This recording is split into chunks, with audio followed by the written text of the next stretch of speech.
Hello everyone, welcome to day 12, which is entitled the Exalted Mitzvah of Covering the Hair. So as promised, the book does start to heat up. We started out very slow, very casual, kind of building up to this crescendo. But just hold tight. If you think today is going to be a little hot, I promise you it gets hotter. Sometimes hearing the MS, it makes us a little uncomfortable. But just always keep in mind that even in the learning of this sefer it's not intended for a woman to take on beyond that what she's able to do. If you're not at a place where you're ready to start taking on this mitzvah, at least learn about it, however uncomfortable it makes you feel. But at least you can say you're learning about it. Maybe it changes your mind, maybe it doesn't. But at least you'll be informed. And if you followed, I think I hammered that statement, especially in my Kosher 2.0. I really like when people are informed, when they have, they have the information, and then, at the very least, you can say that you made an informed decision. But certainly, I think, this is a topic that's very tough in our generation. We're in a generation that really does thrive on appearance and this freeness of, and expression of self. And sometimes I think that we have a very difficult time, relinquishing and coming into submission of what Hashem has told us to do. So we're going to start out, and everyone, let's hold hands together, and Besrat Hashem, we're going to get through it. So it says, the source of the mitzvah, and it says, it is a Torah prohibition for a married woman to go out in public with the uncovered hair. The mitzvah of covering the hair is derived from the pasuk that the Kohen had to uncover the hair of a sota in order to embarrass her as a punishment, measure for measure, for beautifying her hair for another man. We learn that from this that it is forbidden for a woman to beautify her hair for other men. Additionally, the fact that the Kohen uncovered the hair of the sota proves that the hair was covered before the procedure. And the process of the sota also teaches us that a woman's head covering is her adornment of honor and dignity. So now, there's another. I would even add to that, and even though it was done with Aaron HaKohen, it said that he Hashem directed for him to cover his hair, kind of like in a turban with a linen cloth. We don't get these things. We're not pulling them out of the air. We're not, these traditions are coming down from someplace, and even though it's like debated, the bottom line is that this was the halacha for many years. I mean, so. I think, again, this book is going to start to tackle in, it's really going to get into the history of all these things, of head covering. So just hang on tight, even if, I'm not sure, exactly when it's going to start coming in, but, this book is going to say some things that are pretty controversial in this day and age. They were not controversial for our grandmothers. They may not have been controversial for our mothers, depending on how old you are listening to this. But if you're in this new generation, this is, these things are very controversial. But nevertheless, for sure, I don't want to go to Shemaim and be said that you knew something and you didn't say anything. So I am publicly, doing this sefer over. But just know, it's with all of, I love teaching this mitzvah with all of my heart for all you ladies. Just know that. So it says, head covering affects the entire appearance. And it says the obligation of covering the hair is the only mitzvah of tznuis in dress that is alluded to in the Torah. All the other halachos of tznuis written in the Mishnah and Gemara are derived from this mitzvah. Indeed, a woman who covers her hair properly, then this will have an effect on her entire appearance and her character. Maybe for this reason, the Hazon Ish stated that a woman's fear of Hashem can be measured by the way she covers her hair. The higher the level of the covering of her hair, the more Yirat Shemaim she possesses. And I got to tell you that it is true. I find that when I started wearing a tichel, my behavior did change because I automatically knew that, like, let's say, I was getting a little impatient at a line at a grocery store or whatever. I kind of kept it together for a few seconds more because I realized that if I made a scene or said something that was inappropriate, then that person would immediately judge, this Jewish woman. And so I thought that this would be a clear Hilul Hashem, has v'shalom. And I did not want that to, I didn't want to be guilty of that. So for sure, it does change the way you behave. And it says, reason for the mitzvah of covering the hair. And it says, why is it important for us to know the reason for this mitzvah? The Sefer Hakinuk teaches that this is crucial for us to be aware of the purposes of the mitzvah so that we can perform them properly. If someone knows the reason for a mitzvah, he can fulfill the letter of the law in addition to the spirit of the law. Indeed, comprehending the reason for the mitzvah can safeguard a person from falling under the category of one who behaves inappropriately yet still acts within the guidelines of the Torah. Therefore, we will expound upon the reasons for this exalted mitzvah. And it says, a man having relations with a woman who is married to another woman is a most serious avera that falls under the category he must be ready to be killed rather than transgress this avera. Additionally, while according to the Kabbalah it is forbidden for a man to gaze at the beauty of a girl for pleasure, gazing at the beauty of a married woman for pleasure is the most serious Torah prohibition. Indeed, a man's yetzirah to look at another woman is greater than his yetzirah to gaze at an unmarried girl, because stolen waters are sweeter. When something is forbidden, the temptation for it is that much greater. For these reasons, a married woman requires extra tznuis to conceal her beauty from other men through covering her hair. That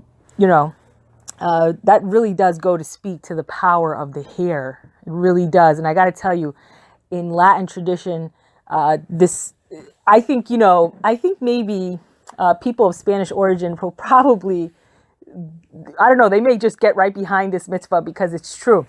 There is something, they will freely attest to the point that there is something about hair. So much so that sometimes they even go after women with longer hair. So this is just to show you there's a power of hair. So it says, why did the Torah specifically command that she conceal her hair? Since the main charm and beauty of a woman is through her hair, and this attracts others to look at her face. The Torah requires her to hide it from the public in order to detract attention from herself, as explained by the Rishonim of the Gemara. Rishonim of the Gemara and the Paskim on the Shulchan Aruch. The Malas Hamidos teaches that hair of a married woman is considered amass and erva and incites a person to forbidden thoughts and desires. Indeed, the Gemara teaches that the sin of forbidden thoughts is equal to the severity to the sin of adultery. And it states further that through covering her hair properly, a woman prevents other men from being attracted to her.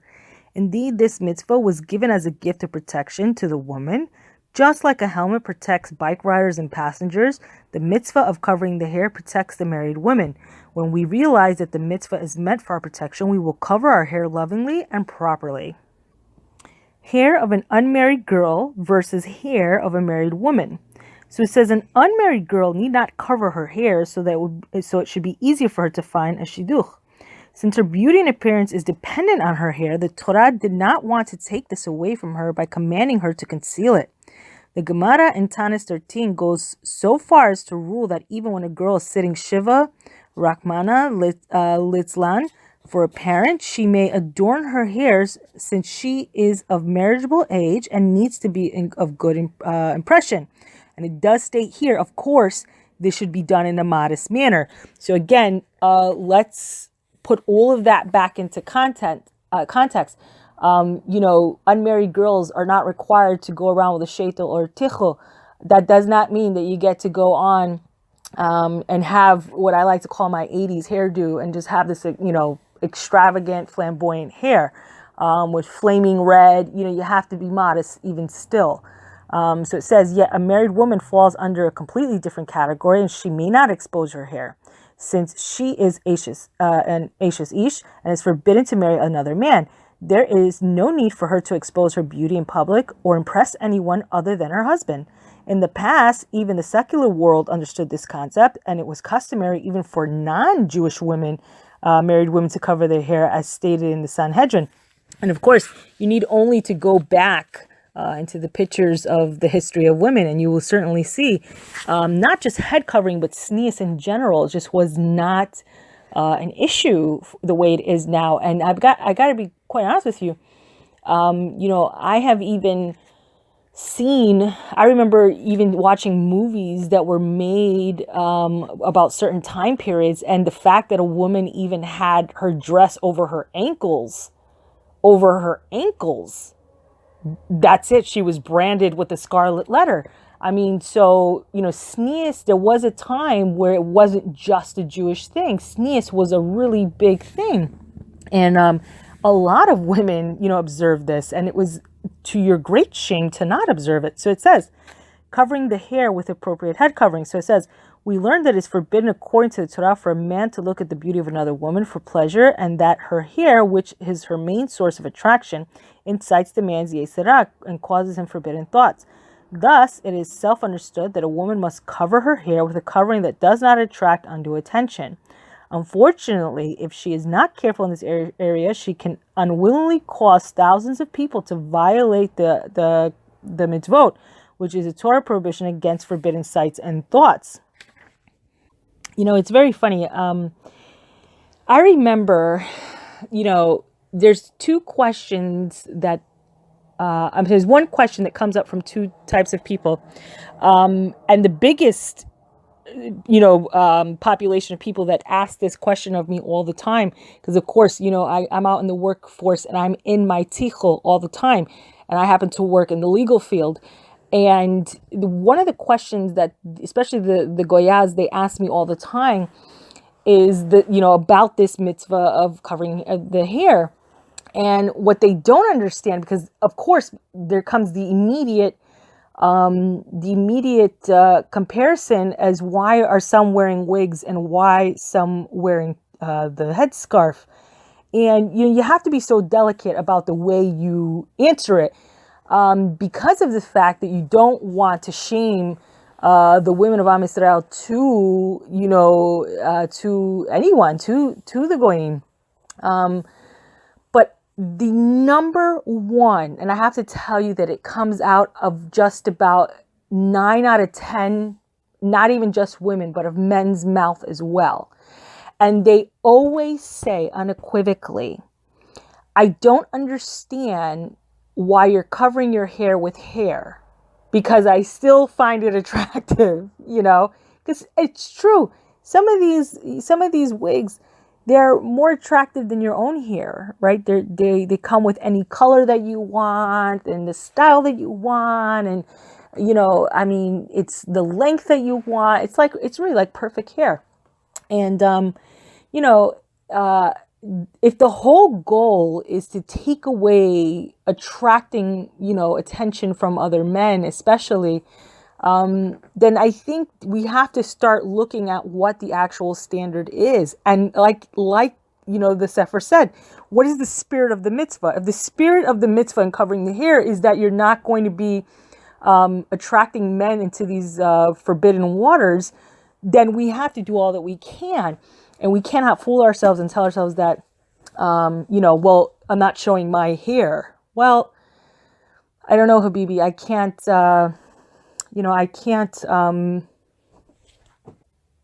say that, wearing a shaitel down to the end of your back is going to be okay.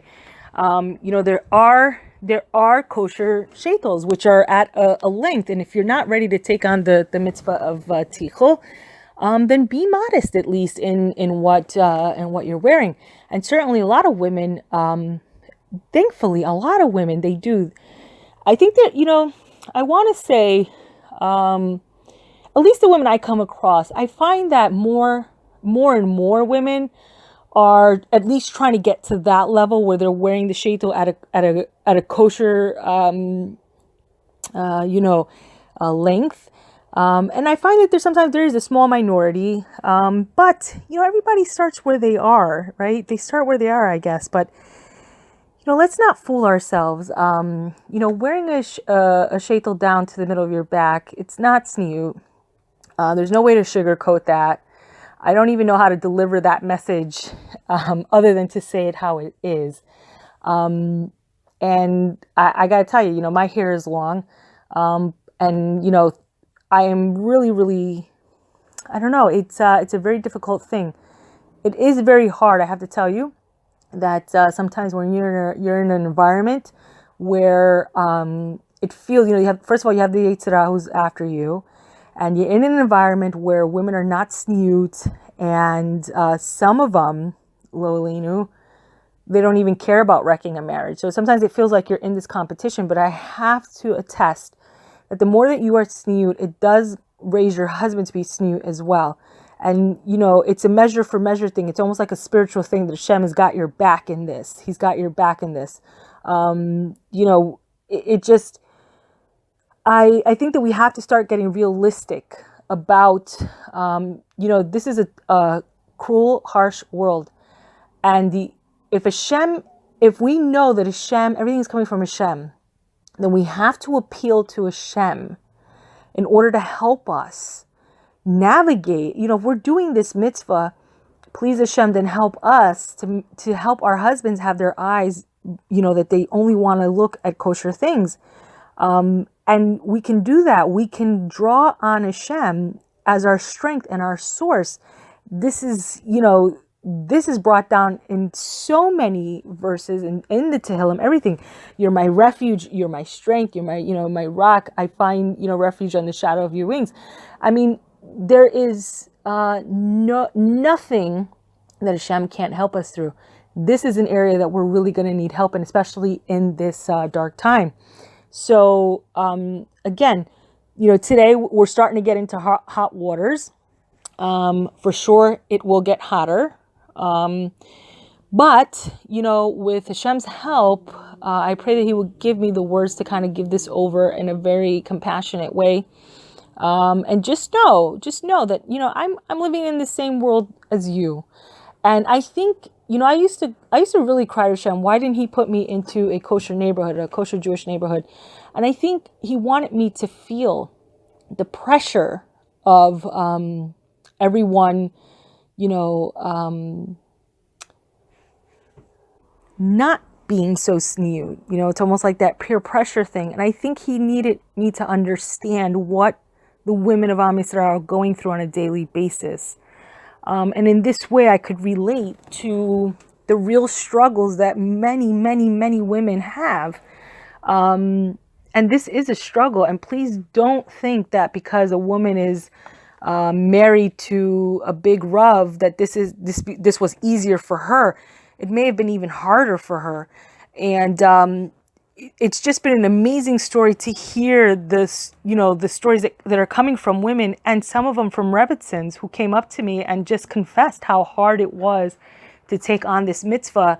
And really in their zechus, I pray that Hashem would just help us, because we need His help at this point, because sometimes I feel like we're just at such a low level and the world is just so dark. For sure, I mean, we don't have the koyak to do it on our own. We have to have Hashem's help. But it's a process, ladies. It's a process. And I pray that Hashem will help us each and every way in such a revealed manner that it would give you the koyak and the strength to want to get up and do it another day. But as far as today, that's it for now. And I hope we'll all be together again soon. B'ezrat Hashem.